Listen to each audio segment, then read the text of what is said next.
und seit 2 Tagen zu dem Grab von Franz. Vielleicht ein französischer Freund von vor dem Krieg. Willkommen. Und Sie kannten Franz? Ja. Aus Frankreich. Oui.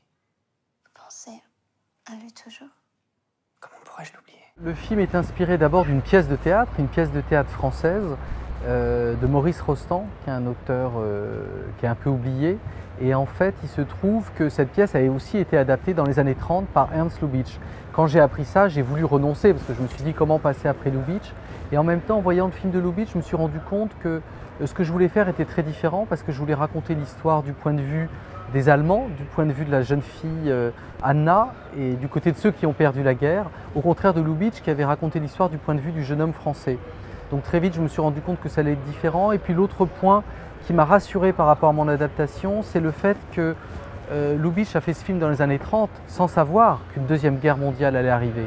Donc du coup, ma perspective à moi, aujourd'hui français, sachant tout ce qui s'était passé dans le siècle, toutes les horreurs qu'il y a eu, tous les drames qu'il y a eu entre la France et l'Allemagne, mon film allait forcément être différent.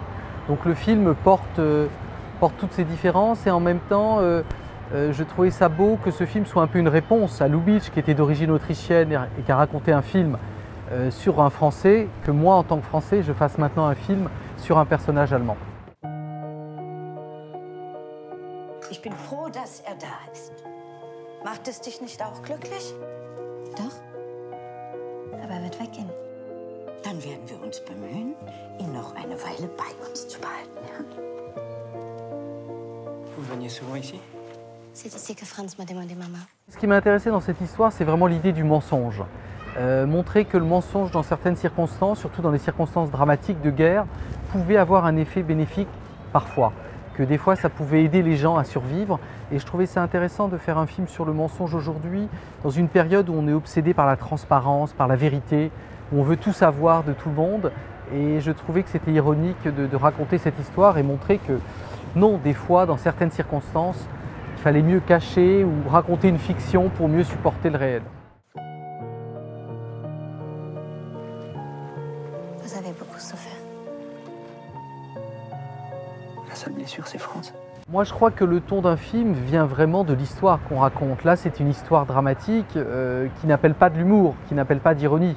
Moi, je suis vraiment dans l'empathie, je suis avec ce personnage, je la suis et j'ai envie que le personnage partage ses émotions. Donc le ton du film, il vient vraiment de l'histoire et du personnage. Chère Anna, il faut que je vous dise.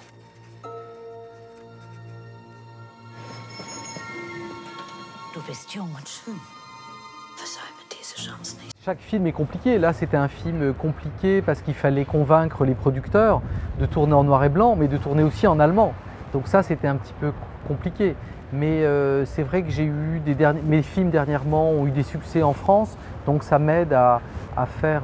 Et puis le film est sorti en France, il marche bien, donc ça veut dire que le public n'a pas peur. Quand une histoire est belle, quand un film est beau, il oublie le noir et blanc, il oublie la langue. C'est l'histoire qui est importante. Mon fils est un garçon fragile. Il ne faut pas le tourmenter. Ce n'est pas moi qui tourmente votre fils, madame. C'est Franz. Was würde die Wahrheit bewirken? Noch mehr Schmerz, noch mehr Tränen. Was empfinden Sie für diesen jungen Franzosen? Ich weiß nicht mehr.